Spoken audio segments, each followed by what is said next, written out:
buenas tardes. Les damos la bienvenida desde la Pontificia Universidad Javeriana. En el marco del Día Mundial de la Alimentación, la Universidad Javeriana suma esfuerzos e iniciativas con el propósito de fortalecer la articulación institucional, visibilizando la necesidad de un compromiso de todos los integrantes de nuestra comunidad educativa para contribuir a la seguridad alimentaria y nutricional, y especialmente este año enfatizando las posibilidades y nuevos caminos que se plantean para el fortalecimiento de los sistemas alimentarios y la generación de alternativas sostenibles. Por tercer año consecutivo, desde la Universidad Javeriana, damos lugar a la conmemoración del Día Mundial de la Alimentación. En esta oportunidad, bajo la denominación Reflexiones Javerianas frente a los sistemas alimentarios sostenibles, un llamado a la acción de la comunidad educativa. Hoy contaremos con la participación de diferentes representantes de la universidad, tanto de la sede central como de la seccional Cali, así como de la ONG Sinergias. Damos continuidad a nuestra conmemoración. Hoy nos enfocaremos en los componentes de procesamiento, transformación saludable y consumo de alimentos de los sistemas alimentarios. Agradecemos a los expositores invitados su disposición para compartir sus comprensiones y aprendizajes. Estamos seguros de que esta jornada aportará y guiará articulaciones importantes respecto al tema en nuestra universidad. Asimismo, nos permitirá reconocer algunas acciones y alternativas para que cada uno de nosotros pueda implementar a favor de un mundo mejor. Damos inicio al foro con las palabras de la ingeniera Catalina Martínez, quien es la vicerrectora administrativa de la Pontificia Universidad Javeriana, sede central. Ingeniera Catalina, bienvenida. Muy buenas tardes para todos. Un saludo especial al vicerrector del medio universitario, al padre Luis Guillermo Saraza de la Compañía de Jesús y a las unidades organizadoras de este evento, al Centro de Asesoría Psicológica y Salud, al Departamento de Nutrición y Bioquímica de la Facultad de Ciencias y Servicios de Alimentación de la Dirección de Servicios Universitarios. Agradezco la gentil invitación que me extendieron para dar apertura a esta segunda sesión del Día Mundial de la Alimentación, que este año la FAO, Organización de las Naciones Unidas para la Alimentación y la Agricultura, lleva como lema cultivar, nutrir, preservar y juntos. Al indagar el significado de cada una de estas palabras en el diccionario de la Real Academia de la Lengua Española, encontramos que cultivar es dar a la tierra y a las plantas las labores necesarias para que fructifiquen. Nutrir es aumentar la sustancia del cuerpo animal o vegetal por medio del alimento. Preservar es proteger, resguardar anticipadamente a alguien o a algo. Y juntos es estar unidos, cercanos. Esta búsqueda básica de los términos que escogió la FAO para referirse a este día, en el año 2020, nos pone frente a una reflexión interesante que podría traducirse en la siguiente frase: proteger la tierra para las generaciones venideras y a quienes las trabajan, para que los alimentos que en ellas se cultivan nos nutran y nos permitan gozar de una buena salud. Todos sabemos que la alimentación es la base de una vida saludable. Incentivar el consumo de alimentos nutritivos y mantener dietas balanceadas nos permitirá contribuir con la seguridad alimentaria. Nunca como ahora, por la crisis social y sanitaria ocasionada por el COVID-19, hemos tenido tanta gratitud a nuestros cultivadores y agricultores por contar con los alimentos que, en una labor titánica, han hecho llegar hasta nuestros hogares sin importar las dificultades y circunstancias que ello ha implicado. Podría decir que somos un país favorecido porque tenemos oferta acuífera y porque contamos con una variedad de climas, donde la agricultura familiar y campesina es la que nos abastece de alimentos. Ellos son esenciales en la seguridad alimentaria, pero también se requieren políticas de reconstrucción del campo para preservar los recursos naturales y que sean sostenibles en términos ambientales. Y aunque somos beneficiados, también sabemos que no todos hemos corrido con la misma suerte y que los menos favorecidos son los que han sufrido con la pandemia y que a futuro serán también quienes mayores dificultades económicas tendrán. En la Laudato Si, el Papa Francisco lo menciona, abro comillas, nosotros mismos somos tierra, cierro comillas. Se nos pide que labremos la tierra y la cuidemos. La agricultura tiene influencia sobre gran cantidad de recursos. La tierra que nos alimenta y nos acoge, el agua, el suelo y sus nutrientes. Y precisa, abro comillas, los lugares en los que la agricultura se transforma en ecología integral, será posible que el sistema agrícola sostenga al ser humano y a toda la casa común, cierro comillas.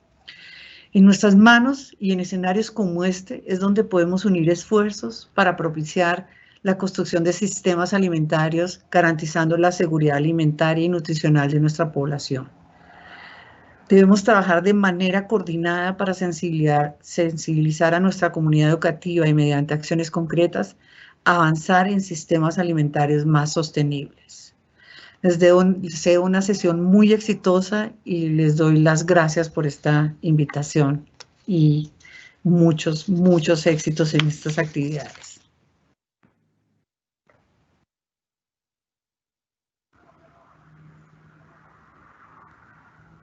Muchas gracias, ingeniera, por sus palabras tan inspiradoras de apertura para este evento. Antes de iniciar las intervenciones, explicaremos la metodología. Los expositores tendrán un tiempo de 10 minutos para realizar su presentación, la cual se basa en los aportes que ha tenido su experiencia a los sistemas alimentarios sostenibles. Posteriormente tendremos sus apreciaciones alrededor de una pregunta orientadora y finalmente se responderán algunas de las preguntas del público que se formulen en el transcurso del evento a través del chat. Queremos recordarles a todos que esta sesión está siendo grabada. Vamos a dar inicio, en este sentido, a nuestra primera ponencia. En este momento invitamos a nuestra primera ponente, doctora Neidy Lorena Clavijo, quien nos compartirá la presentación Cultivos Andinos, más de 8.000 años de historia en su mesa. La doctora Neidy Lorena Clavijo es ingeniera agrónoma con doctorado en agroecología de la Universidad Nacional de Colombia y actualmente es profesora de la Facultad de Estudios Ambientales y Rurales de la Facultad de Estudios Ambientales y Rurales de la Pontificia Universidad Javeriana. Profesora Neidy, bienvenida. Muchísimas gracias por la invitación y la pertinencia que tiene el tema precisamente, no porque estemos conmemorando un año más en el que celebramos el Día Mundial de la Alimentación, sino y por sobre todo por la coyuntura sanitaria que nos obliga a pensar aún más en la importancia que tiene una muy buena nutrición. Efectivamente, respecto al tema que traigo hoy para compartir con ustedes, está muy relacionado con la forma de pensar esos tres términos con los que se empezó la jornada del día de hoy y que la FAO manda como un mensaje importante. Y este es el de cultivar, nutrir y preservar. Y estos tres puntos van muy bien de la mano de la temática que está orientada a visibilizar aquellos cultivos mal llamados, marginados, subutilizados e inclusive infrautilizados, domesticados más allá de 8.000 años antes de Cristo y que hoy todavía forman parte de nuestra mesa. Estos cultivos, denominados marginados o infrautilizados, forman parte de esa base cultural, de esa base de memoria biocultural y alimentaria que nuestras culturas prehispánicas concentraron inicialmente en grupos como los que estoy mostrando en la diapositiva, es decir, en leguminosas como el frijol, cucurbitáceas, maíz como el principal cereal, luego de él siguieron otros, y algunas raíces y tubérculos andinos. Después de estas primeras domesticaciones vinieron otras que sentaron las bases de tener por lo menos cerca de 60 especies andinas y amazónicas domesticadas y que después fueron parte de todo este acervo alimentario del que hoy muy pocos gozamos.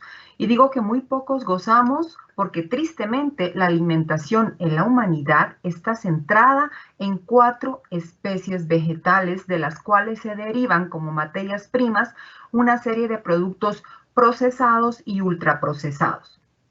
Estos cultivos, entonces, ampliamente difundidos en la época prehispánica y hasta hace mitad del siglo pasado, cuando llega la Revolución Verde, fueron importantes para la alimentación de nuestra población. No obstante, en el marco de una economía globalizada y puesta sobre la mesa todo este nuevo cambio de hábitos alimenticios que se concentran en productos procesados y ultraprocesados, los han dejado de lado a tal punto que hoy en día, como lo mencioné al inicio, son denominados cultivos marginados por no estar presentes en los mercados urbanos y no ser de preferencia de quienes habitamos las ciudades.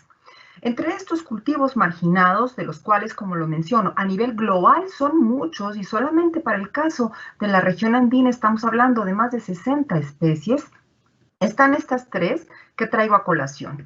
Los tubérculos andinos. Tienen distintos nombres dependiendo de la zona en la que estén ubicados, desde el sur de Venezuela hasta Chile. Es decir, están en toda la cordillera de los Andes, ocupando rangos que van desde los 1800 hasta los 3.500 metros sobre el nivel del mar. Cultivos que tienen, como es el caso de la hibia, o también conocida como oca, más de 8.000 años antes de Cristo, incluso mucho más antigua que la misma papa, uno de los cultivos principales hoy en día. También está la ruba o llamada oyoco, melloco o chugua, como se la conoce acá en Cundinamarca, y el cubio, ¿no? O también algunos agricultores aquí en Boyacá les dicen los nabos, o también se le conoce como majua, ¿no? Al sur de Colombia. Estos tres cultivos nativos, para el caso de Colombia, están concentrados en estos 4 sitios, en Boyacá, en Cundinamarca, en el Cauca y en Nariño. Nuestra zona de trabajo relacionada precisamente con el tema de cultivar, de nutrir y de preservar estas especies y de mirar y de apostar a un proceso de transformación de alimentos sin que estos se conviertan en ultraprocesados o altamente procesados, están en los municipios de Turmeque y Venta Quemada en el departamento de Boyacá y en los municipios de Tangua y El Encano en Pasto, Nariño. Sobre estos cultivos debo precisar que, dada su importancia, a pesar de que son marginados en los mercados urbanos, son claves para la alimentación de comunidades indígenas y campesinas ubicadas en zonas marginadas y sobre todo en zonas donde la pobreza multidimensional es muy fuerte, es decir, son la base de alimentación de estas poblaciones, pero que a viva voz de los habitantes de las zonas que acabo de mencionar, se perciben como cultivos que corren el riesgo de desaparecer o de quedar en el olvido por el cambio de hábitos alimenticios.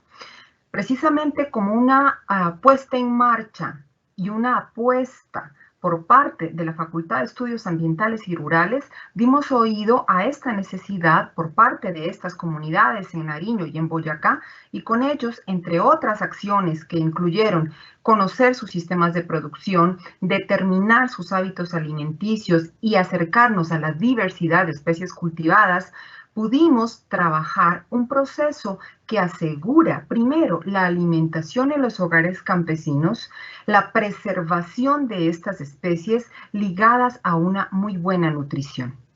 Las fotografías que ustedes están viendo, además de otros aspectos que seguramente formarán parte de otros escenarios, se concentran en este caso en particular en la preparación y recuperación de recetas ancestrales o tradicionales de las zonas de trabajo, en las que tanto hombres y mujeres recuperaron su memoria alimentaria, a tal punto de ir más allá de lo que es el cocido boyacense, plato emblemático de Boyacá, donde estos cultivos son importantes en la preparación de otro tipo de alimentos, ¿no?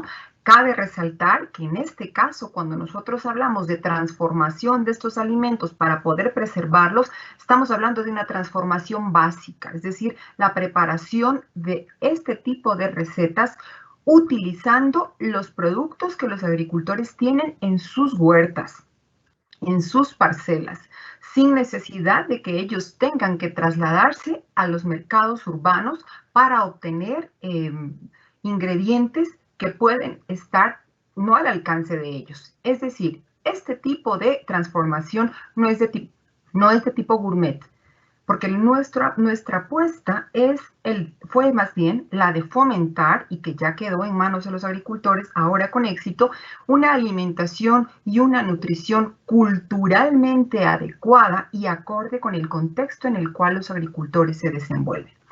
Producto de este ejercicio, que duró cerca de 3 años aproximadamente, que forma parte de un proceso de innovación tecnológica que incluyó otros factores, pero como centro tuvo estas actividades, se han generado una serie de publicaciones, pero de las cuales para el día de hoy quiero compartir esta, que quienes estén interesados la pueden descargar. Es el recetario de tubérculos andinos que con los agricultores de Turmequé y Venta Quemada se logró reconstruir con el fin de poder ofrecer a la comunidad, no solamente local, sino también a la comunidad en general, el acercamiento a estas otras formas de nutrirnos y de alimentarnos, tomando en cuenta procesos de transformación básicos y al alcance de todos y sobre todo apostándole a cultivos propios. En Nariño hicimos lo propio, algo similar, un acercamiento a estos sistemas de producción tradicionales al conocer la diversidad cultivada y también con ellos llevamos a cabo una serie de talleres de nutrición y culinaria que permitieron vislumbrar esa riqueza y esa heterogeneidad que tienen los territorios colombianos. Distinto a lo que vimos en Boyacá, en Nariño pudimos encontrar otras formas de recetas, otras formas de que ellos preparan y usan estos alimentos y que también con base en ese acompañamiento que suscitó el hecho de poder balancear una dieta con productos propios de su localidad, se lograron preparar este tipo de platos que van desde torta de vegetales con tubérculos andinos, sopas sustanciosas, ensaladas e inclusive lasañas, ¿no? Así como algunas croquetas, los típicos envueltos que son clave de la zona andina y algo que representa en Nariño, el uso del maní, que es la foto a su lado derecho donde pueden observar las rubas o también denominados oyucos con salsa de maní. También, así como en Boyacá, existe el plato emblemático que es el cocido boyacense, en el que los pobladores utilizan estas especies. En Nariño es muy esperada, sobre todo en la región de Pasto, la fecha de la Semana Santa porque se prepara este plato denominado juanesca. En Ecuador le decimos juanesca, pero aquí en el sur de Colombia la denominación es juanesca y entre sus ingredientes, además de otra serie de cultivos andinos, predominan estos tubérculos andinos. También, producto de este trabajo, está consolidado, no en línea lastimosamente porque es muy reciente y no lo puedo compartir aún, el recetario de tubérculos andinos hechos en casa por los pobladores de Nariño. Un proceso al que le apostamos, como lo menciono, a temas de cultivar, de nutrir, de preservar, pero sobre todo de transformar sin necesidad que desde afuera ellos dependan de tecnología externa para poder hacerlo, sino que en principio puedan valorar lo que existe en su territorio, reconocerse como productores de alimento diverso, fresco, nutritivo, porque también parte de nuestro trabajo voy a llevar a cabo una serie de exámenes y análisis que determinaron la riqueza o no nutricional de estas especies, validando aquellos otros hallazgos de otros países, a tal punto de generar una suerte de procesos de capital social que hoy nos enorgullecen, como la Asociación Innovadora de Tubérculos Andinos en Boyacá, que ya por su cuenta, después de que el acompañamiento de la universidad culmina, porque la idea no es apoyar procesos paternalistas, sino fomentar el desarrollo y el protagonismo de los mismos agricultores, han emprendido su propio camino y promueven desde su nicho, desde su territorio, el consumo y la transformación de estas especies hasta el punto de estar ligados hoy en día a mercados agroecológicos en la ciudad de Bogotá y en sus regiones en Boyacá. En síntesis, para terminar este primer brochazo de experiencia que quiero compartir con ustedes y que intenta ligar la discusión y las reflexiones que se tuvieron ayer de la importancia de los sistemas agroalimentarios sostenibles para la nutrición, es un llamado a tener en cuenta que nuestros cultivos nativos resultan fundamentales para asegurar una buena y diversa alimentación. Que usted pueda encontrar estos productos en mercados campesinos, en plazas de mercado y en algunos fruver en Bogotá, que la preparación no implica métodos ni técnicas complicadas, es decir, lo pueden trabajar en casa, que lo más importante tengan en cuenta que estas especies, al ser especies de huerta, al ser especies de autoconsumo, por otros estudios que hemos llevado a cabo, hemos comprobado que su manejo es de corte agroecológico, es decir, no utilizan agroquímicos para poder cultivarlos. Su consumo, además, aporta y fomenta no solo los 4 componentes de la seguridad alimentaria, ¿no? El acceso, la disponibilidad, la estabilidad y la correcta utilización biológica, sino que de manera transversal asegura la inocuidad y también la diversidad de los alimentos, por lo tanto también los temas de soberanía alimentaria. En tanto, estos productos están acoplados a nuestra cultura y origen. Y finalmente, y lo más importante, es que cuando usted consuma estos alimentos, recuerde que en su mesa están más de 8.000 años de historia, contenidos en los genes de cultivos que a través del tiempo y gracias al apoyo y a la ayuda de campesinos e indígenas de la zona andina, prevalecen hasta el día de hoy en sus campos y que nosotros como consumidores, si nos informamos más de la vasta diversidad que tenemos, podemos consumirlos y apoyarlos. Muchísimas gracias.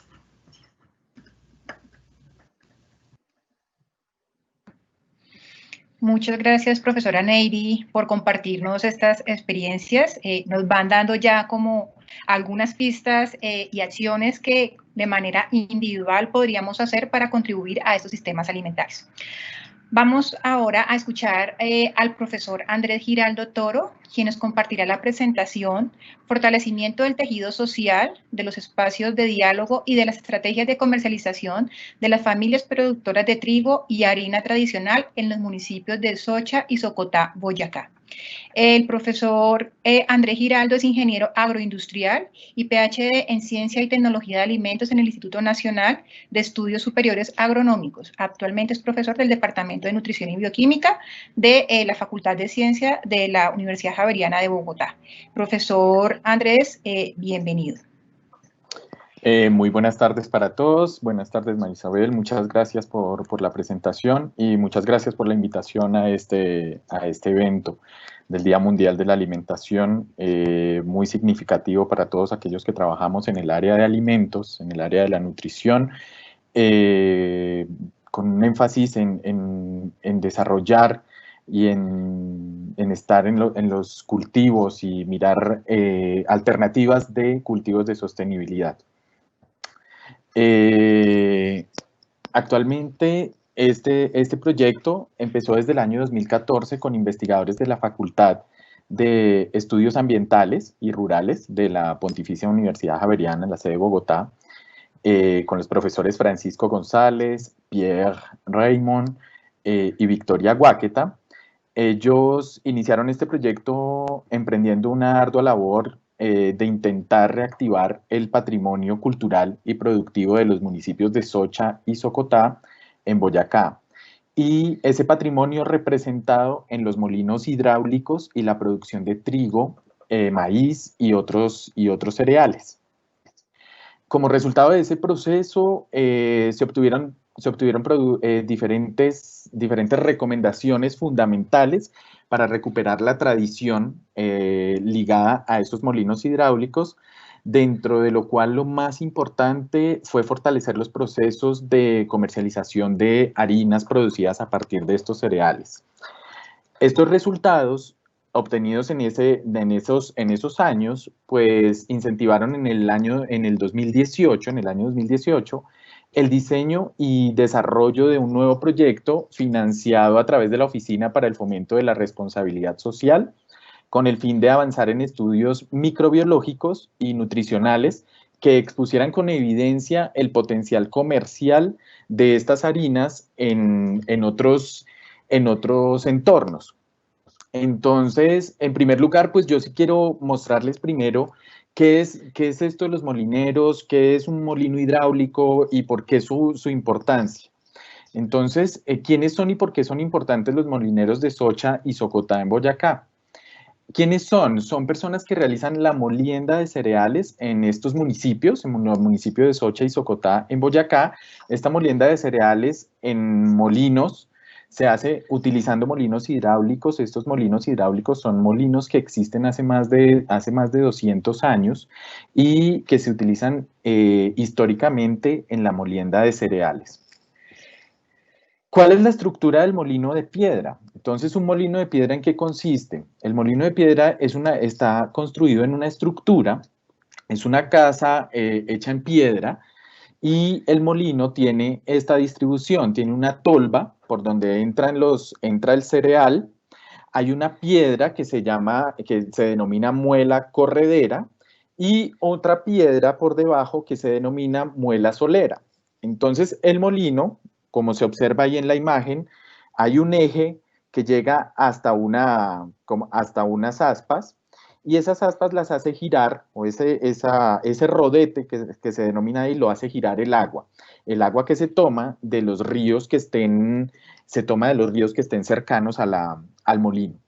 Entonces, al girar, hace girar la piedra y ahí se da el proceso de molienda de los cereales. Entonces, ¿quiénes son estas? Ay, perdón, me pasé. Entonces, ¿para qué lo hacen? Esa sería la pregunta siguiente. ¿Para qué lo hacen? Para contribuir a la seguridad alimentaria, a la supervivencia, al desarrollo y al bienestar de estas familias molineras. Hay algunos artículos que se han publicado sobre los molinos hidráulicos. Hay uno que se denomina Revitalizando el arte sano de moler trigo en piedra, que es un... No hay presentación, me están diciendo...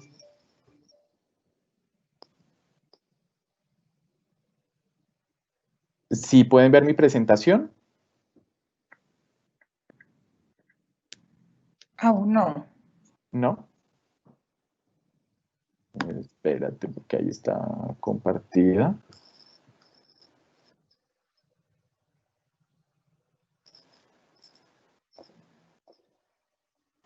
Ahora sí, creo que sí.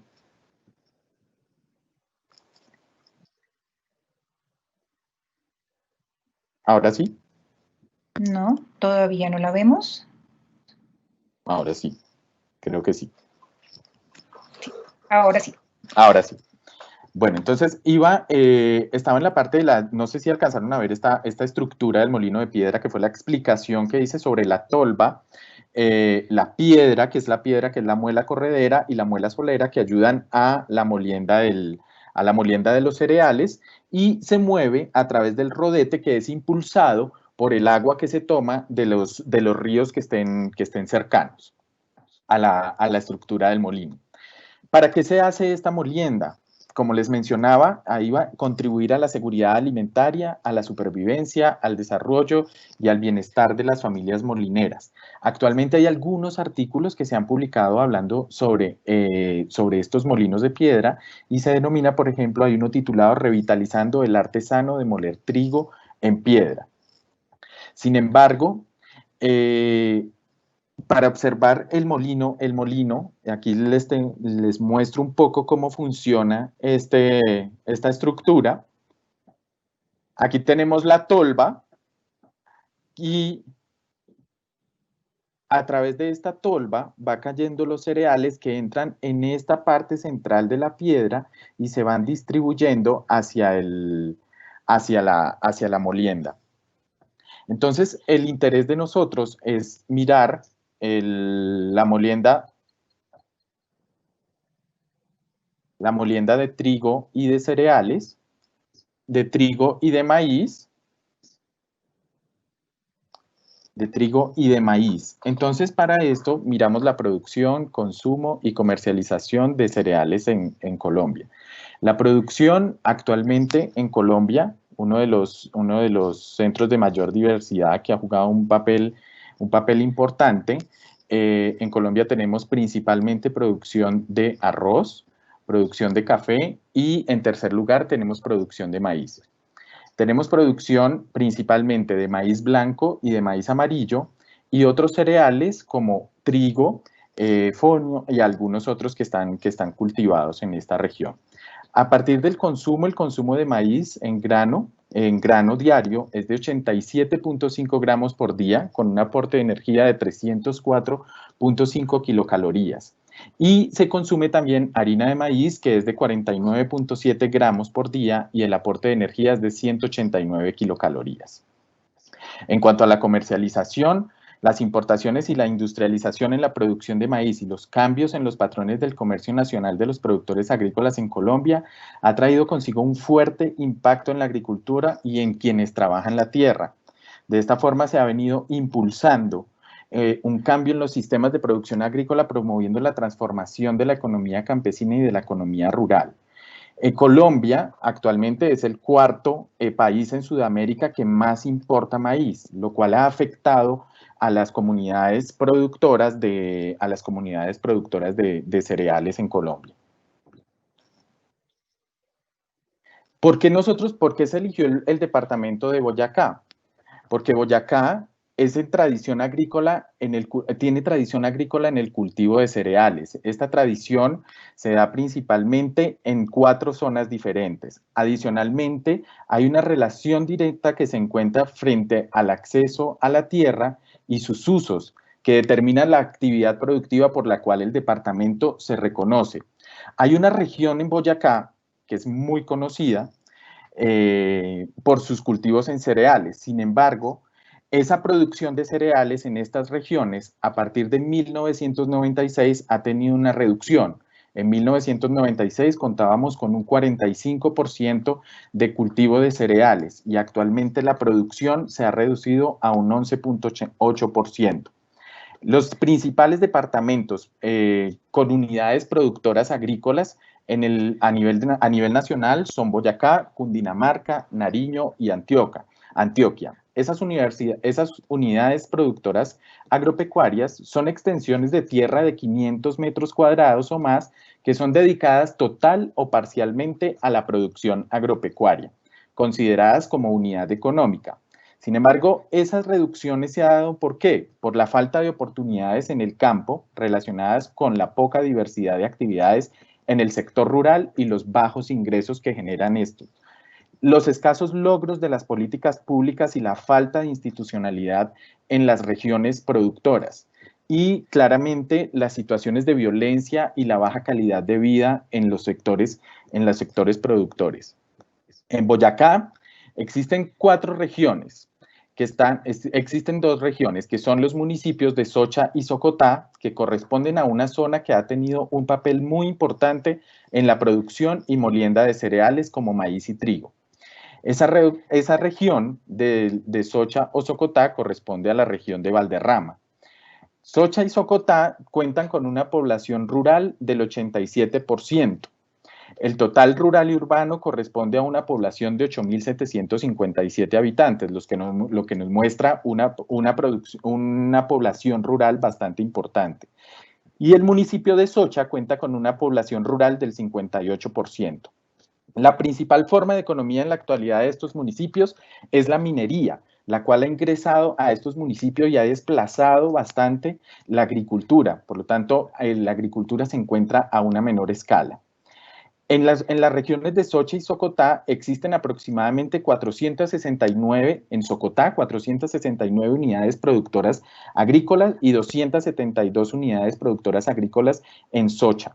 Y el 43% de estas unidades en Socha corresponden a la producción de cereales y el 61% en Socotá.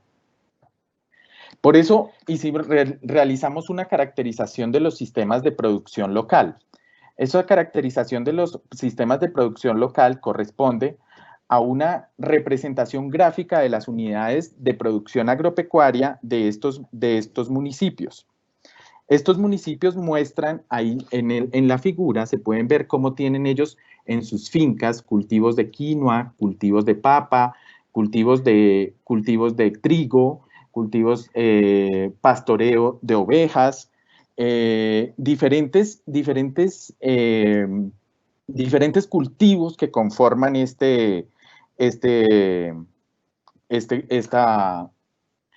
sistemas de producción local. Las estructuras o unidades productivas se observan que son las fincas de las familias de los municipios de Socha y Socotá y constan de entradas como son insumos, manos de obra, agua, maíz. Tienen cultivos de maíz, cultivos de trigo, pastoreo de ovejas.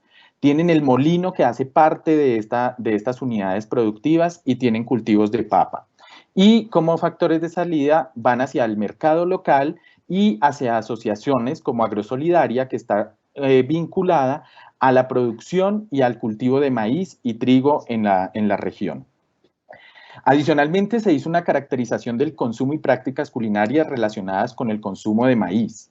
Ese consumo de maíz, como vemos ahí, el análisis de frecuencias mostró que el análisis de frecuencia de palabras mostró que tiene el mayor consumo, el mayor uso de maíz es arepas y las preparaciones más comunes son mazorca.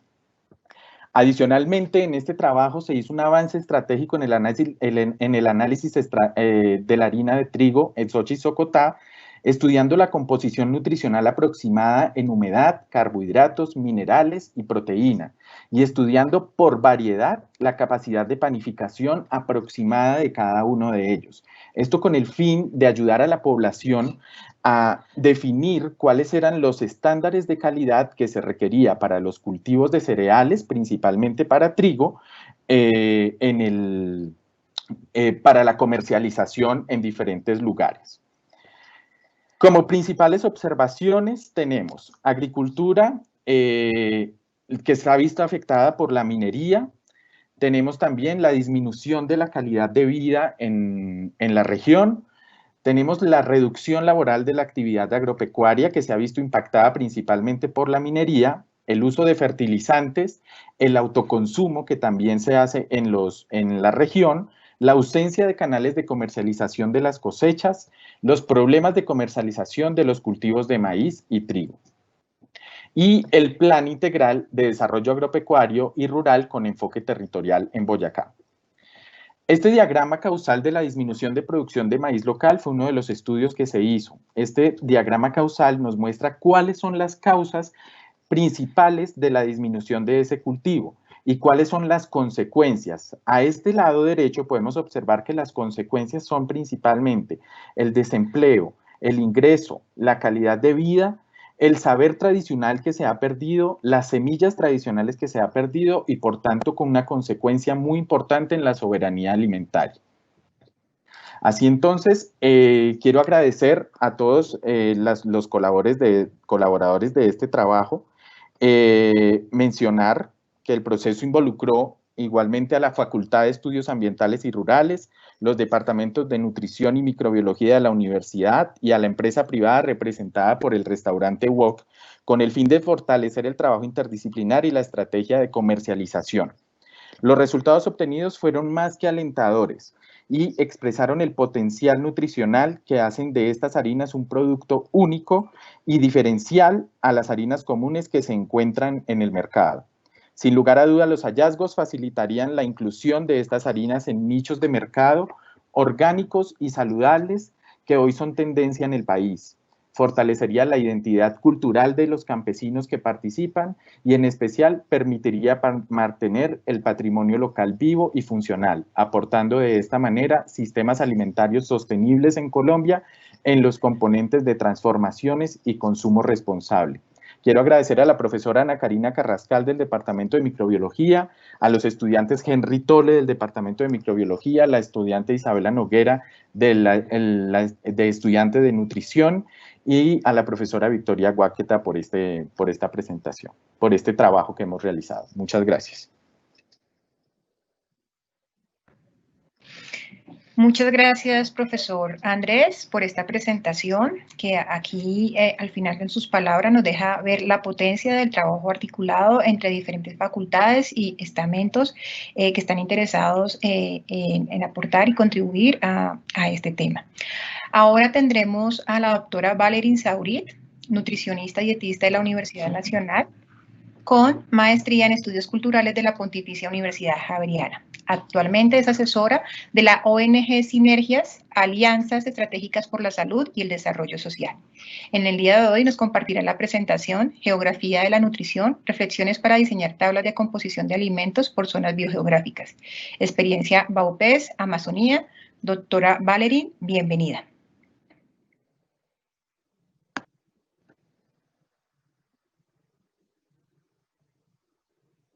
Hola, ¿me escuchan? Sí, señora, te escuchamos. ¿Están viendo mi presentación? ¿Aló? Sí, la puedo ver.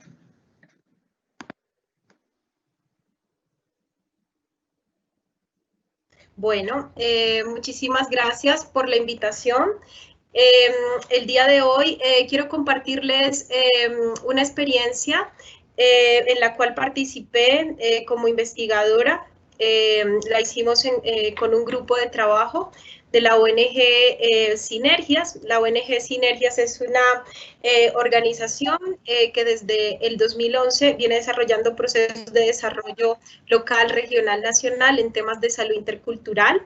Y digamos que desde el 2017, finales del 2017, empezamos a hacer algunos procesos de apoyo a la Dirección de Nutrición del ICBF, con financiación de la Fundación Éxito.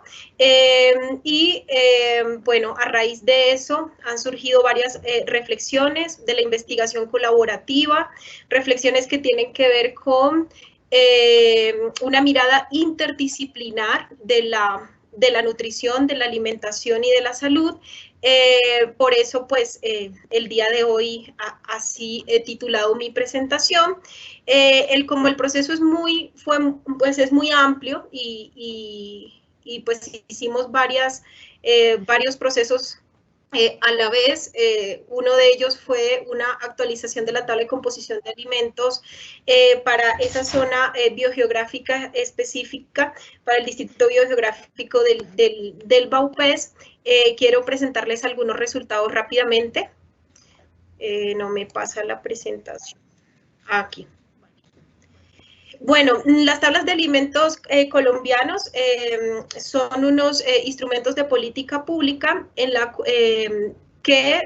donde, digamos, son documentos en donde se compila la información bromatológica, o sea, el contenido de nutrientes, micronutrientes, que contienen los alimentos de mayor consumo de la población colombiana, y pues el ICBF es la entidad encargada de hacer esas actualizaciones. Ha hecho 7 versiones desde 1978 y pues en este momento, digamos, la última versión es la versión 2018. Estas tablas de composición de alimentos se han hecho a escala nacional, es decir, abarcando toda la complejidad y revisando como los alimentos de mayor consumo de la población colombiana, y pues digamos, por todas estas políticas de enfoque diferencial y territorial que tienen todo su soporte jurídico, sobre todo después de la firma de los acuerdos de paz. Digamos, el ICBF ha venido desarrollando algunas acciones para implementar el enfoque territorial y diferencial en todas sus acciones. Entonces, cuentan al día de hoy con una tabla que caracteriza preparaciones tradicionales de Colombia, 18 preparaciones tradicionales, ¿sí?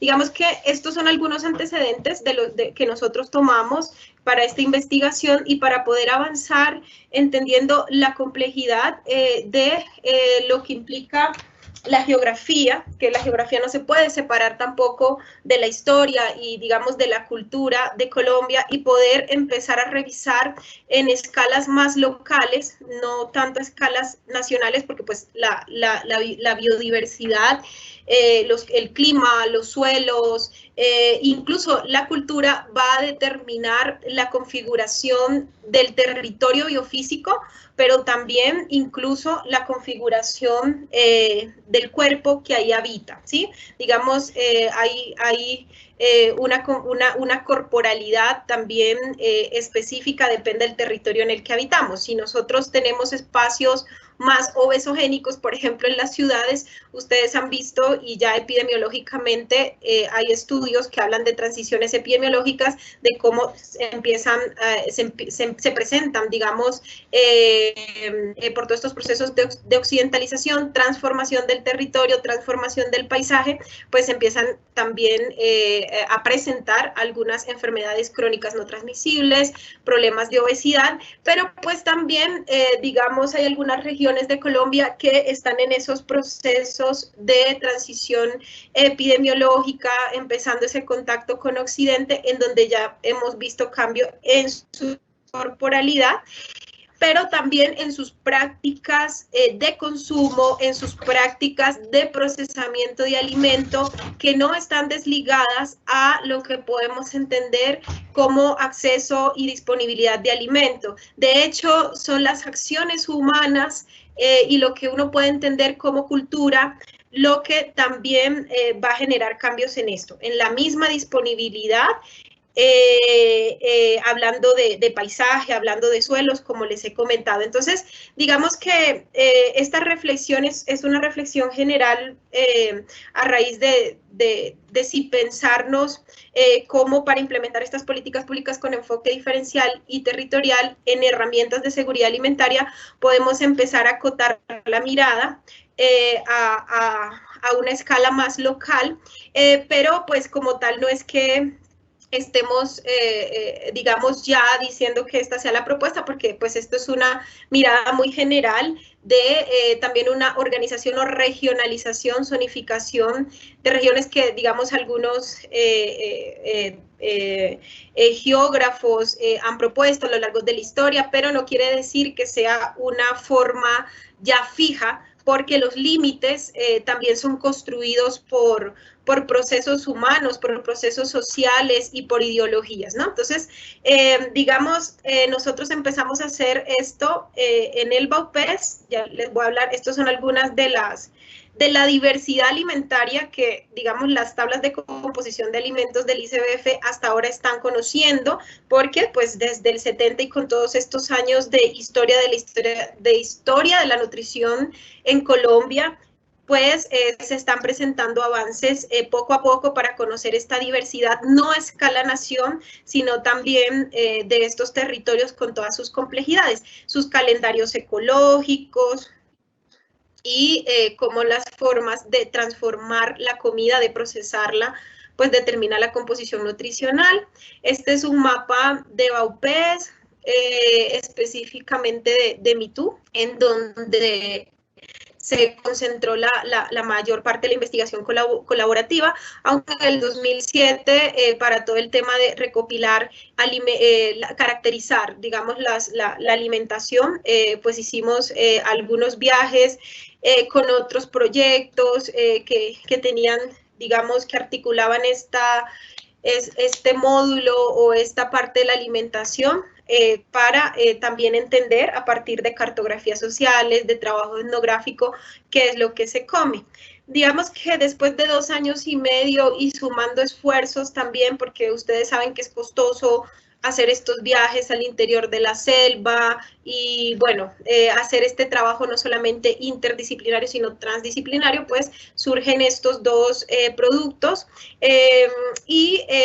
pues nosotros en un principio queríamos, o nuestro objetivo mayor es hacer una territorialización o aplicar el enfoque territorial a lo que se conoce como guías alimentarias. Sin embargo, sabíamos que si no conocíamos la composición y las dinámicas territoriales que determinan la composición de esos alimentos y también los sistemas culinarios, pues no podíamos dar unas recomendaciones acertadas para lo que implica hacer y diseñar una guía alimentaria.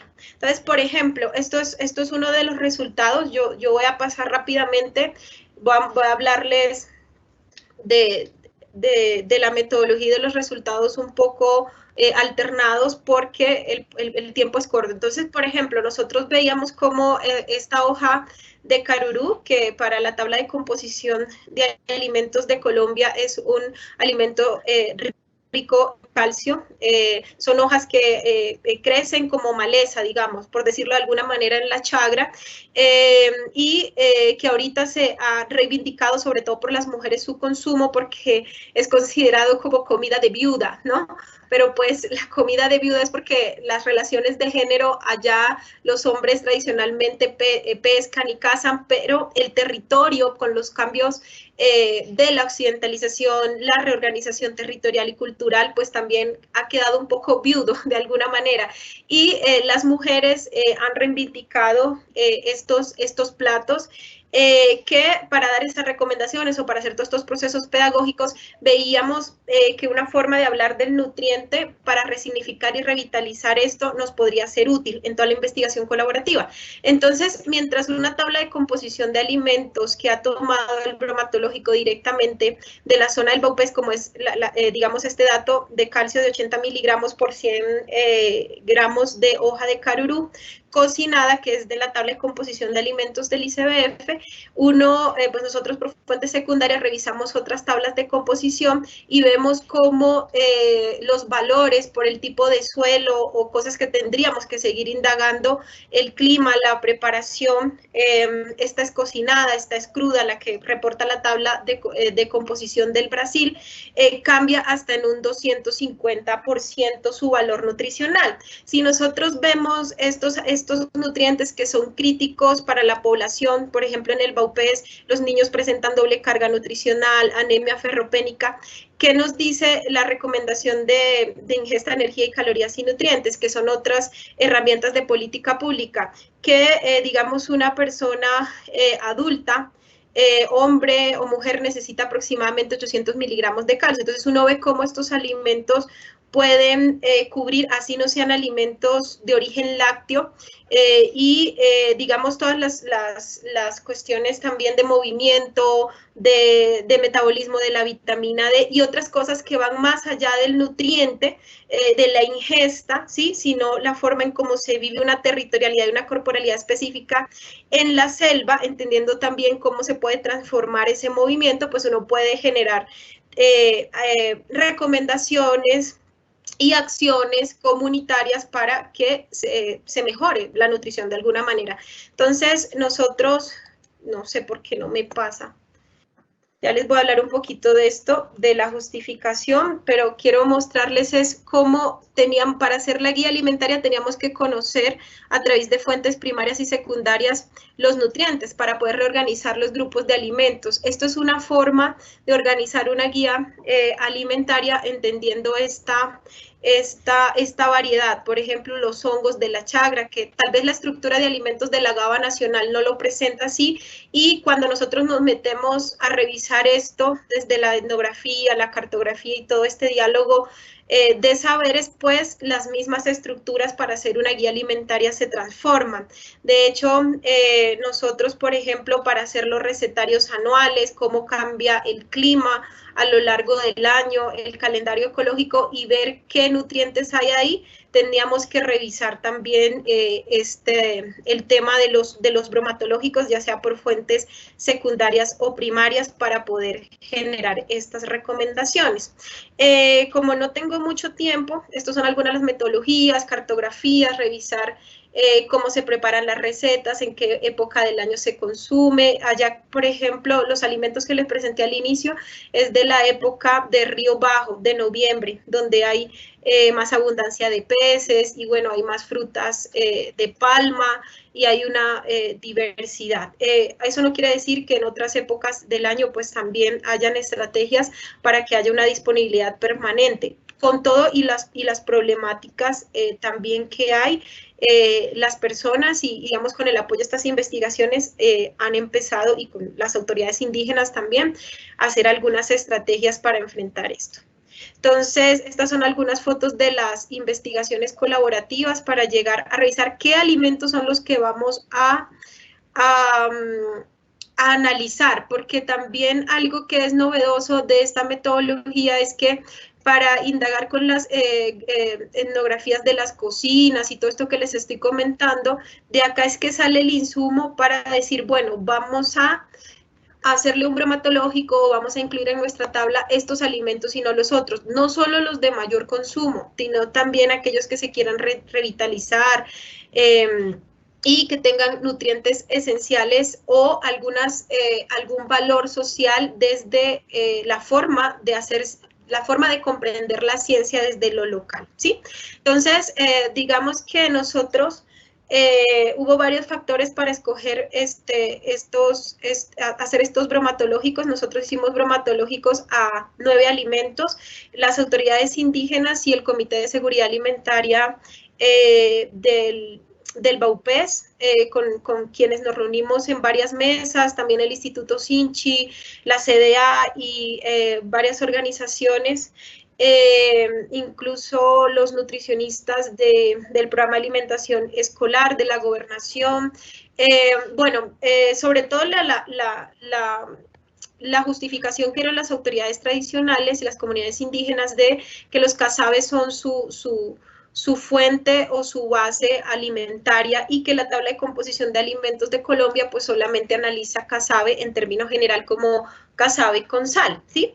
Entonces, allá la complejidad de los casabes, la forma en que se procesa artesanalmente los utensilios, acá por ejemplo cómo se cierne, se cuela, cernir, colar es diferente, el tipo de yuca, si le quito un poco de lo que ellos llaman, bueno, realmente estos nombres los tradujimos nosotros porque es que en lengua masa puede ser, cuando uno hace etnografía, todo es masa en lengua y hay otras simbologías para entender. Yo, por ejemplo, me decían, masa es masa, 5 cosas que para mí son masas con nombres y apellidos, para ellos en lengua puede ser masa porque el aprendizaje es vivencial y corporal. Entonces, entender eso a lo largo del tiempo y poder clasificar los tipos de masas de yuca con los que se hacen los casabes, pues bueno, es como toda la apuesta de poder regionalizar este tipo de herramientas como las tablas de una mejor manera. Entonces, nosotros, como les comento, caracterizamos sobre todo el tipo de almidón. Hubo algo que nosotros queríamos pues analizar muchas más cosas y las autoridades indígenas también, por ejemplo, frutas que están en otras épocas del año, habría que hacer los estudios hematológicos en otras épocas del año, pero pues también por una cuestión de costos y por empezar por la base de la dieta, caracterizamos esto y por qué estos nutrientes como la fibra, que también es algo de los más costosos de analizar y que la tabla de composición de alimentos colombianos casi no trae, o sea, no analiza, en la mayoría de los alimentos no cuentan con este nutriente, hablando de la fibra, pero también para ver cómo, como una apuesta política y pedagógica de poder decir en una guía alimentaria con estos procesos de occidentalización en que entra el arroz o en que entran algunos productos ultraprocesados, como por ejemplo pan blanco, y que ya está cambiando la forma de consumir y transformando el deseo de las comunidades, cómo podemos resignificar nuestros harinas, por llamarlo de alguna manera, nuestras recetas tradicionales y ver la composición nutricional de ellas para afrontar problemas como por ejemplo las enfermedades crónicas no transmisibles y la obesidad que ya se está presentando en el departamento. Entonces, por ejemplo, nosotros vimos que el casabe de cuero de venado, que es un tipo de los muchos casabes que hay en la zona, puede tener 5.39 gramos de fibra por 100 gramos. Las personas pueden estar comiendo 200 gramos de fibra en un tiempo de comida, pero en 2 tiempos de comida comen el doble. Y digamos que esto es significativo cuando uno ve en las estructuras de las guías alimentarias que tal vez la fibra puede ubicarse, no sé, en las frutas y verduras y allá bueno, lo encontramos en otro lado. Y falta mucho por indagar porque también las cocinas tradicionales en Colombia, todas las formas de cocción genera también cierto tipo de almidones resistentes, de cristalización, y eso fue lo que nosotros tratamos de revisar con este estudio. Falta indagar mucho más, falta ver también digamos, la relevancia comparativa de cuánto aportaría esto en comparación con el pan, el arroz, que puede ser significativo si hablamos de 3 gramos, 4 gramos por cada 100 gramos, ¿sí? Y revisando cómo se consume allá, teniendo en cuenta que es base de la dieta. No sé por qué no me pasa. Bueno, estos otros ejemplos donde también hemos estado en diálogos con las profesoras de la Javeriana, de la Facultad de Nutrición, porque se acabó el tiempo. Sí, pero si quieres, por favor, nos va cerrando y vale. Para paso la siguiente. Ya, voy cerrando, sí. Nosotros, digamos, con todos este estudio de empezar a indagar lo que puede ser una tabla de composición de alimentos regionalizada, pues también empezamos a construir una tabla de composición de intercambios, ¿sí? Y a estandarizar, ¿sí? Estas, por ejemplo, son manivaras, que son termitas que tienen por 100 gramos hasta 35 gramos de proteína, 82.1 de hierro en 100 gramos nada más, entonces se come tostada pilada. Bueno, queremos seguir continuando con esto, digamos, en la ONG también recibimos pasantes, digamos, yo dirijo con las profesoras de la Facultad de Nutrición, del Departamento de Nutrición, perdón, y pues queremos seguir avanzando en esto. Estos son otros productos de las estandarizaciones que hicimos, no sé cuántos minutos me quedan. Estos son como tablas, la tabla de intercambios que empezamos a organizar, los rotafolios y los productos pedagógicos para poder pasar a mensajes pedagógicos toda esta información. Y bueno, no sé cuánto tiempo me queda, pero pues es una invitación también a los estudiantes de otras facultades, incluso para hacer esto también se necesita hacer estudios sociales de la ciencia, historia, geografía, para entender cómo estas herramientas de política pública pues también transforman realidades y son importantes para promover la soberanía alimentaria de los territorios. Entonces aquí hay un trabajo interdisciplinario muy grande que, bueno, queremos seguir diseñándolo y contando con el apoyo de las universidades y de todas las instituciones que hasta el momento nos han acompañado. Muchas gracias, doctora Valerín, por estos valiosos elementos. Vamos ahora a dar continuidad con las presentaciones. Tenemos a la doctora María Consuelo Villamil, quien es ingeniera de alimentos y jefe de los servicios de alimentación de la Pontificia Universidad Javeriana, sede central. En el día de hoy nos acompañará con la presentación Proveedores con Responsabilidad Social. Bienvenida, ingeniera María Consuelo.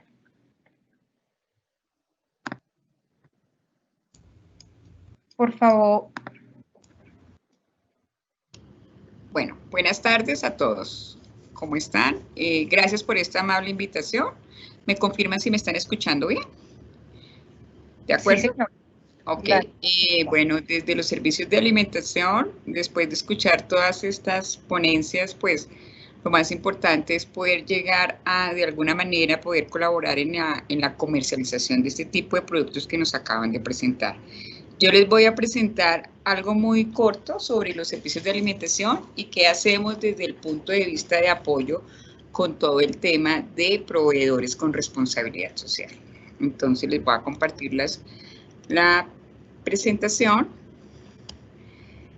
¿Qué somos los servicios de alimentación? Somos una unidad de la Vicerrectoría Administrativa perteneciente a la Dirección de Servicios, cuya misión principal es entregar alimentos inocuos a un precio muy bajo y que sea muy asequible para el estudiante. ¿Qué más somos? Ofrecemos muchas propuestas gastronómicas, tenemos diferentes formatos muy destacados en el sector gastronómico y de acuerdo a esto diseñamos productos que se ofrecen en las diferentes áreas de bienestar social en la universidad.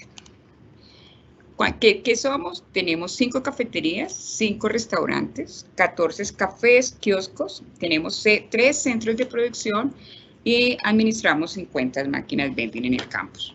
En total somos 301 empleados, 200 empleados directos por la universidad y 100 empleados temporales.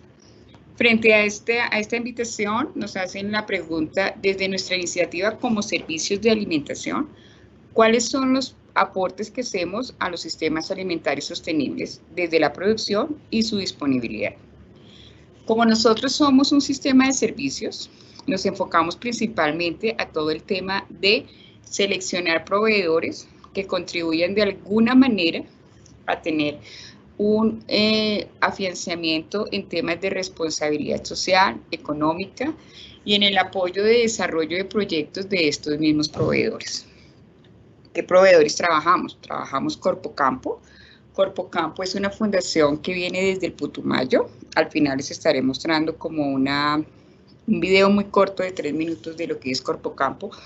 Corpocampo comercializa todo lo que son palmitos del Putumayo.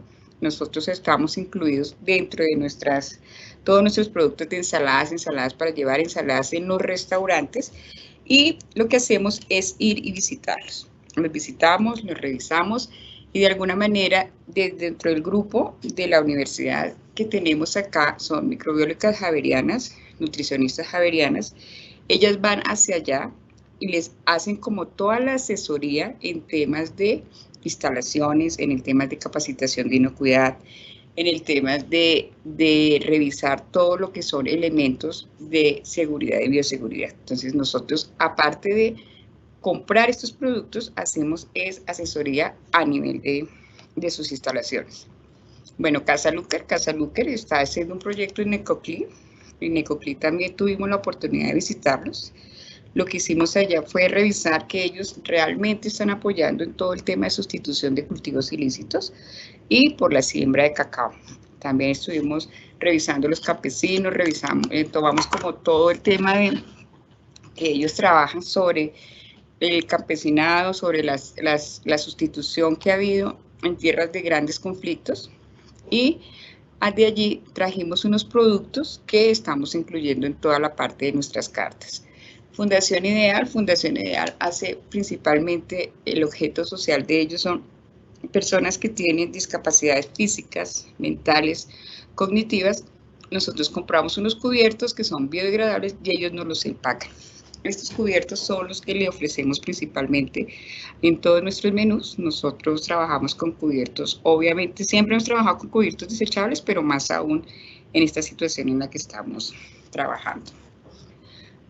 Fundación Suyusama es una fundación de los jesuitas, es una fundación que queda en el Nariño. Ellos son una fundación que se dedica principalmente al cultivo de café, pero también tiene otras líneas de agremiaciones que hacen cooperativas campesinas, donde les enseñan todo el tema de también agrupaciones de indígenas que lo que les enseñan son las buenas prácticas agrícolas. Hay capacitaciones allí, hay revisión de todo el tema de autosostenibilidad frente a todo el tema ecológico. Ellos tienen unos estándares muy importantes de calidad, y todo el café que consume la universidad en los puntos de venta de servicios de alimentación, que nosotros estamos alrededor de un consumo de 1.000 libras al mes, más el consumo de la universidad, pues obviamente está apoyando esta fundación. Entonces, de alguna manera tratamos de hacer un tejido social frente a que las compras de todos nuestros productos alimenticios tengan un beneficio a una comunidad muchas veces desfavorecida por temas de guerra, desplazamiento, violencia, narcotráfico, etc. Segalco es una fundación que queda en el Cauca. Ellos son productores principalmente de quinoa y trabajan con una población indígena allí del Cauca.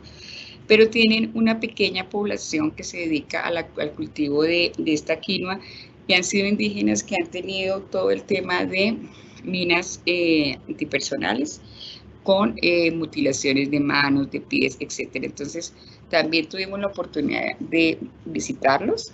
¿Ellos qué hacen?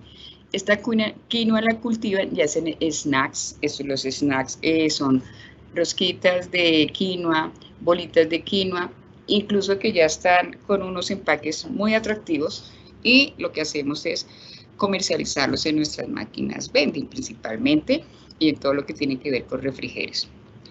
Fundación APAVE agremia más o menos a unas 25 organizaciones productoras campesinas de lo que es en Boyacá, en Cooper Boyacá, están en Nuevo Colón Boyacá también, en Azojuntas en Puerto Rico Meta, y tienen una red dispensadora en La Vega, Cundinamarca. Entonces, ellos lo que hacen es que agremian 25 cooperativas, y esas cooperativas hacen que esta Fundación APAVE no permita que haya un intermediario, sino lo compran en el productor, lo traen a la universidad y también lo llevan a la Plaza de Kennedy, etcétera, etcétera. O sea, esto no pasa por los grandes mayoristas. En contraprestación, ¿qué hace APAVE? APAVE hace todo el tema de capacitación en el tema de cultivos agrícolas, en el tema de erosión, en revisar cómo están trabajando las tierras. Estuvimos en las bodegas de ellos, fuimos a la vega, revisamos como todo el tema de cómo es la selección, de verdad certificamos que se le está comprando al campesino. Entonces, todos los jugos de naranja y de mandarina que producimos nosotros diariamente, alrededor de 300 botellitas, se les está comprando a ellos. Bueno, ¿qué más tenemos en los servicios de alimentación? Tenemos temas como la protección al medio ambiente. El medio ambiente, ¿en qué términos?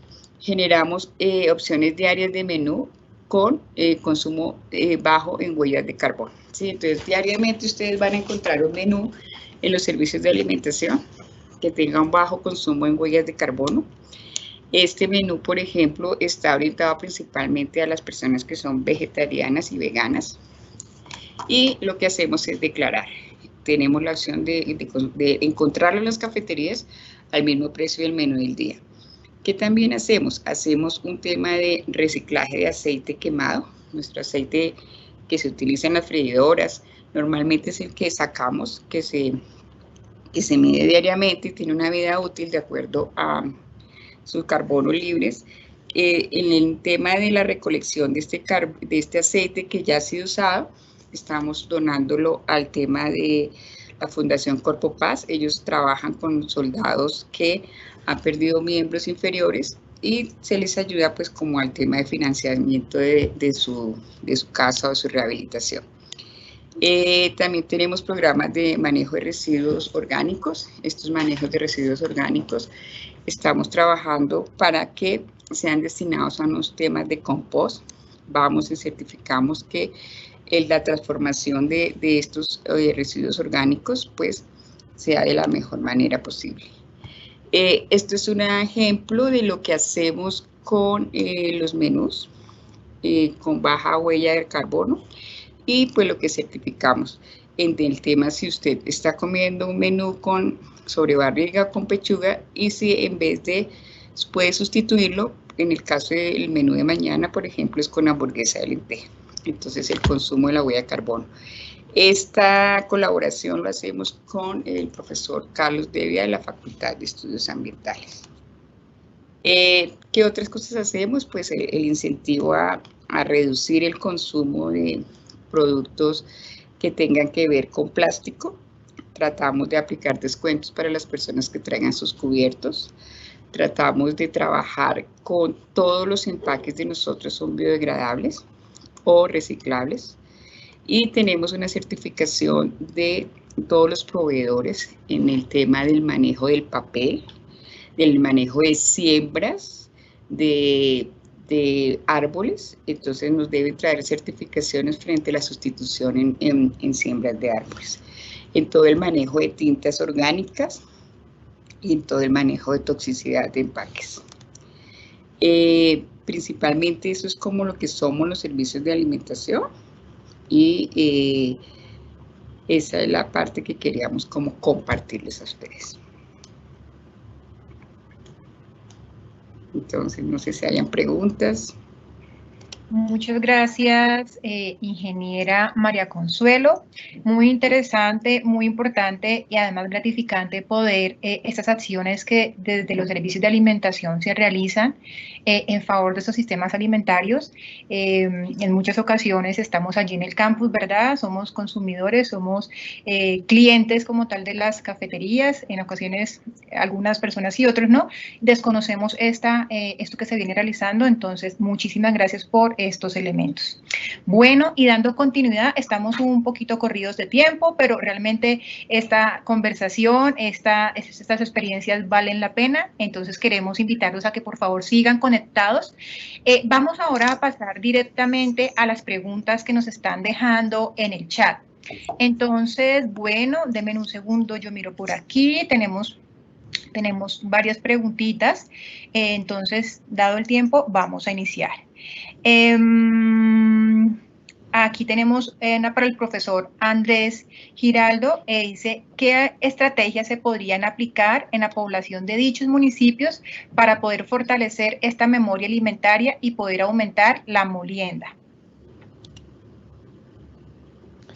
Bueno, muchas gracias, Marisabel.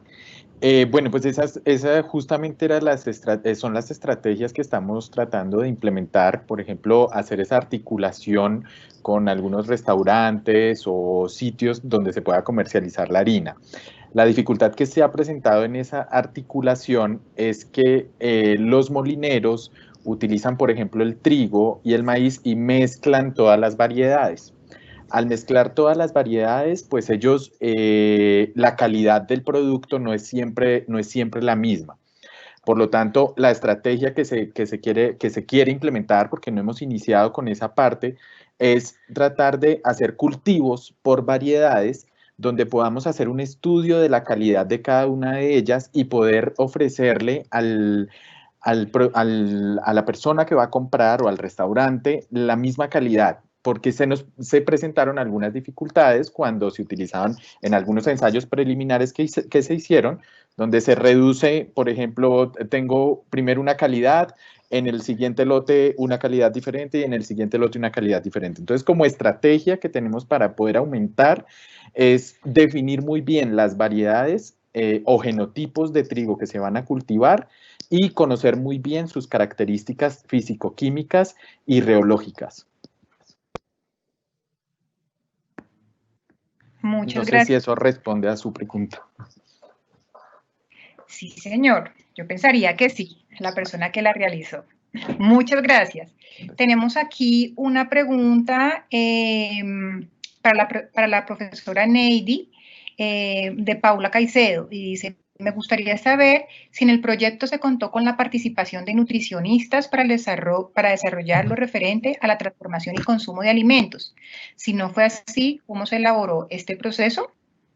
Bueno, gracias por la pregunta. Efectivamente, por estar en un espacio en el que el tiempo es muy restringido, quizá varios de los detalles pueden haber quedado por fuera. La mayoría de los proyectos, si no todos los que llevamos a cabo desde la Facultad de Estudios Ambientales y Rurales, son de corte inter y transdisciplinar.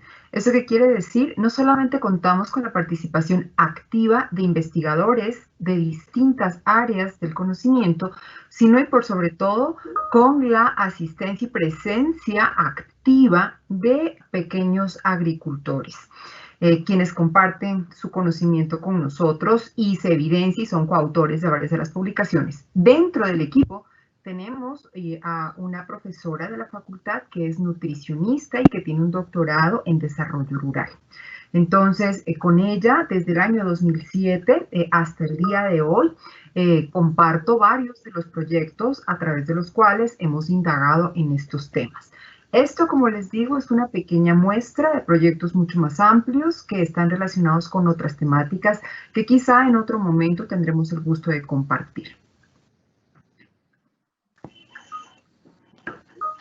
Muchas gracias, profesora Neidy. Sí, indiscutiblemente estas breves presentaciones quedamos allí como antojados, ¿cierto? Como motivados a conocerlas y ampliar de ellas. Y eso es también un poco la idea, que se puedan allí ya como visibilizar posibles encuentros, articulaciones y conversaciones. Bueno, aquí hay otra pregunta para la doctora Valerie. De Sandra Penagos. Dice, ¿los programas de alimentación incluyen estos productos o preparaciones autóctonos? No, o sea, hasta ahorita, pues en la experiencia que ha tenido Sinergias y el acompañamiento, se ha hecho un esfuerzo grande con las nutricionistas del ICBF de la regional, invitándolas a estos procesos, ellas han acompañado, y también las nutricionistas de PAE, algunas estandarizaciones, para ver cómo se da la recomendación en el ámbito comunitario, familiar. Sin embargo, el reto está en cómo la apuesta geográfica y entender lo biogeográfico serviría para el tema de compras locales, de estos programas de alimentación, ya sean hogares de bienestar del ICBF o programa de alimentación escolar. En los diálogos que hemos tenido con ellos, pues, digamos, el casabe, las hojas de carurú, la fariña, que son las que sosteniblemente se podrían incluir en un programa, son las que han estado intentando, ¿sí? Como haciendo algunas pruebas, pero hay otras cosas que por el tema de disponibilidad ambiental, como las orugas, los gusanos, eso es lo que se pretende seguir revisando con estas estrategias. Aprovecho, Valerín, doctora Valerín, para preguntarle, tenemos acá en el chat, la profesora Neidy nos dice, interesante presentación, ¿dónde podemos consultar la guía del buen comer basada en calendarios ecológicos? Entonces, no sé si aprovechamos el espacio. Los documentos en estos... La investigación se terminó esta fase en febrero y como hicimos varias mesas de trabajo con ICBF Central, Nacional, en estos momentos el ICBF está revisando los documentos, que son 3 documentos técnicos de casi 400 páginas con todos los productos de rotafolios. Ellos estamos en esa espera para poder hacerlos públicos porque los financiadores, como les comento, pues fue la Fundación Éxito, otros financiadores internacionales, Sinergias ONG y el ICBF como cooperante, ¿sí? Digamos como una articulación con ellos. Solamente estamos esperando eso, el aval del ICBF, los diálogos con ellos para poder ponerlos al público. Muchas gracias, doctora Valerie. Bueno, estoy por acá mirando en el chat otras preguntas. Tenemos aquí, dice Gustavo Alegría Fernández, nos pregunta general, ¿cuál es el modelo productivo de estos promisorios cultivadores, orgánico, agroecológico o convencional? Para la ingeniera María Consuelo. Bueno, principalmente es orgánico, ¿sí? Son cultivos que son orgánicos y que están orientados a todo el tema que es biológico, libre de químicos, ¿sí? Entonces son cultivos orgánicos. Muchas gracias. Ingeniera, por acá tenemos más mensajes. Dice Paula Caicedo, nos dice, es demasiado importante que estas iniciativas de los servicios de alimentación de la universidad se divulguen ampliamente. Muchos no los conocíamos y realmente esto promueve un consumo informado y responsable. Debemos apoyar estos procesos. Gracias por compartir. Gracias a ustedes. Aquí también Paula nos dice, me gustaría saber cómo se maneja el tema de los plásticos en un solo uso, pues estos son muy frecuentes en las cafeterías de la universidad. Ok, estamos orientados ahorita a eliminarlos. Realmente estamos en, digamos que secuencial. Nosotros, nuestros empaques, incluso los cubiertos que los pueden revisar actualmente, estamos trabajando en empaques que sean de papel. Sin embargo, estamos incentivando es que tú traigas los cubiertos de tu casa, ¿sí? Y toda nuestra loza pasa por un tema de esterilización, en máquinas de esterilización. Tratamos en la medida de las posibilidades de no trabajar empaques. ¿Qué ha pasado ahorita? El tema de la pandemia nos ha llevado a nuevamente utilizar empaques que no queríamos utilizar, pero los venimos incentivando también el tema de dejar el consumo de gaseosas o dejar el consumo de botellas de agua. Tratamos de hacer muchas otras cosas como regalar botilitos, regalar cosas que en cierta medida te desestiman que tú empieces a consumir cosas empacadas, ¿sí?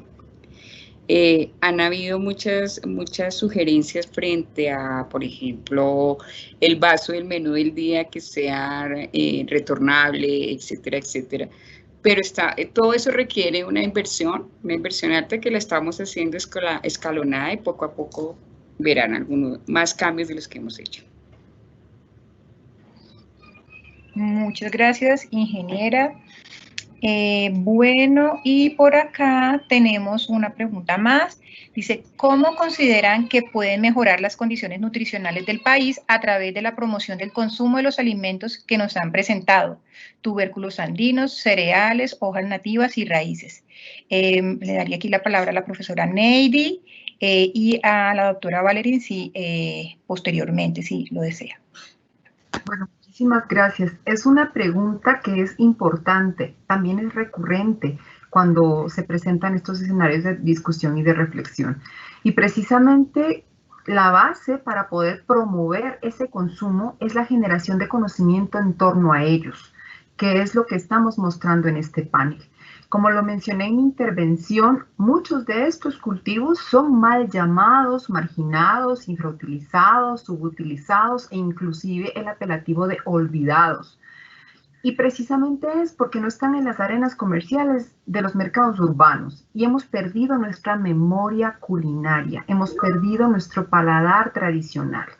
Este tipo de trabajos que son muy interesantes, que se llevan a cabo desde la Pontificia Universidad Javeriana, tienen como propósito, más allá del paper, más allá del libro, poner sobre la mesa evidencia científica de que estos productos son productos nutricionales, altamente nutricionales, accesibles, que no son importados, que no son exóticos, que son nuestros, que los tenemos al alcance y en el marco de la pandemia se hicieron más visibles porque forman parte de sistemas tradicionales de producción, de agricultura familiar, campesina, indígena, afro, que en el momento de la pandemia fueron quienes salieron a ofertar su producción y logramos alimentarnos y no sentir tanto el peso que tuvo la falta de importación y la ruptura de las cadenas de producción y de abastecimiento alimentario. Entonces,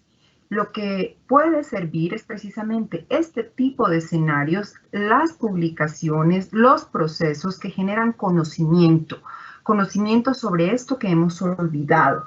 Y poco a poco este tipo de difusión va a hacer que volvamos a mirar a esas nuestras raíces, que más allá de un discurso, como a veces se lo menciona, no, esto es un discurso contestatario, es un discurso de manera peyorativa, esto es un asunto de alimentación y nutrición, de una población, en el caso de América Latina, que sufre de problemas de obesidad, sobrepeso y malnutrición como una epidemia alterna a la que ya vivimos, ¿no? Entonces, este tipo de alimentos son ricos en nutrientes, no necesitan mayor procesamiento, son más baratos y los tenemos acá. Y como consumidores podemos modificar lo que en el mercado se oferta. Muchas gracias, profesora Neidy. Valerín, ¿tienes la palabra? Gracias. Sí, yo creo que en la misma línea de la profesora Neidy, la mayor, digamos, acción que podemos hacer desde la academia también y en conjunto con las otras instituciones es volver objeto de estudio científico estas prácticas, no solamente el alimento, sino la práctica en su conjunto, el sistema alimentario y el sistema culinario con toda la sinergia que puede haber entre ellos, entre sus formas de mezclar, servir y lo que les comentaba de cómo el clima, los suelos transforman los nutrientes, porque pues históricamente, yo no tuve tiempo para explicarles un poco lo de cómo nacieron las tablas de composición de alimentos, pero pues, históricamente sí se soterraron muchos conocimientos, como la profesora Neidy lo explica, digamos, son alimentos que se consideraban de pobres, de gente de pronto campesina, que no era civilizada, y habían unos discursos políticos ahí que hicieron que esos alimentos no fueran objeto de la ciencia, ¿sí? Entonces, entre más logremos revisar con estas metodologías de cómo hacer estas tablas, estas guías, con un enfoque más situado, más geográfico, entendiendo la complejidad, podemos volver a situar y reivindicar y revitalizar toda la complejidad de la alimentación que está ahí implícita, y también hacerle frente a algunos paradigmas que de pronto históricamente se han posicionado alrededor de alimentos que han sido consumidos, como la leche, la carne, históricamente, que son los que sí se han estudiado, ¿sí? Entonces, voltear la mirada a lo que no se ha estudiado y cambiar esos paradigmas y entenderlos también como esta política para transformar y apuntarle a la soberanía alimentaria es una forma de mejorar la nutrición, ya que esto va a tener repercusiones, ¿no? Sobre la vida, no solamente de los cuerpos, sino de los territorios, de aquello que uno considera también lo no humano, ¿no? Va a tener repercusiones positivas para todos. Muchas gracias, doctora Valerie. El profesor Andrés, no sé si nos quiere también responder esta pregunta. Bueno, pues a nivel nutricional, pienso que una manera de lograr esto, por ejemplo, desde el punto de vista de ingeniería, yo como ingeniero agroindustrial, el desarrollo de alimentos, utilizar estas materias primas para hacer desarrollo de productos, por ejemplo, productos de tipo funcional, que es una tendencia que se da, es el producto que tiene que aporta algo más que lo simplemente nutricional. Entonces, utilizar, por ejemplo, en el caso de cereales, utilizar el trigo en la elaboración de pan y aportar otros nutrientes, utilizar el pan como vehículo de alimentación, es una alternativa, ya que el pan, por ejemplo, es un alimento de consumo masivo. Entonces, pienso que una de las alternativas es caracterizar muy bien estas materias primas que nosotros tenemos, que no han sido muy estudiadas, conocer muy bien su composición nutricional, sus características físico-químicas para utilizarlas, ya sea en el desarrollo de productos o como materias primas para el desarrollo de otros productos. Muchas gracias, profesor Andrés. A todos nuestros ponentes, muchas gracias por compartirnos sus experiencias, estas reflexiones. Creo que ha sido una jornada muy nutricia, como con muchos elementos para que cada uno de nosotros, desde el rol que tenemos, podamos aportar a estos sistemas alimentarios. El trabajo interdisciplinar, transdisciplinar en favor de la alimentación, como desde las articulaciones, ¿cierto?, entre unidades, entre facultades, pero también como consumidores, como individuos, podemos aportar a la seguridad alimentaria. Agradecemos inmensamente su generosidad. Sé que el espacio es corto, es pequeño para poder mostrar todo esto que han venido trabajando, pero creo que nos han dejado un mensaje muy claro y es cómo poder aterrizar todo esto, cómo poder utilizar toda esta información que desde la academia surge, pero en favor de las comunidades, en favor de la nutrición, de la seguridad alimentaria. Entonces, muchísimas gracias a ustedes. Para finalizar, quiero darle la palabra a la doctora Carolina Velázquez, que es la coordinadora de la línea de salud del Centro de Asesoría Psicológica y Salud de la Pontificia Universidad Javeriana. Carolina, bienvenida. Bueno, muchas gracias, Mari. Bueno, es un honor para mí cerrar este evento que ha tenido 2 jornadas muy interesantes en el marco del Día Mundial de la Alimentación y el cual ha sido un trabajo articulado, como lo mencionaba Mari, entre diferentes unidades de la Pontificia Universidad Javeriana, Servicios de Alimentación, Departamento de Nutrición y Bioquímica y el Centro de Asesoría Psicológica y Salud, liderado este último por el programa Universidad Saludable desde una de sus grandes apuestas en el fortalecimiento de hábitos y estilos de vida saludable para la comunidad educativa javeriana.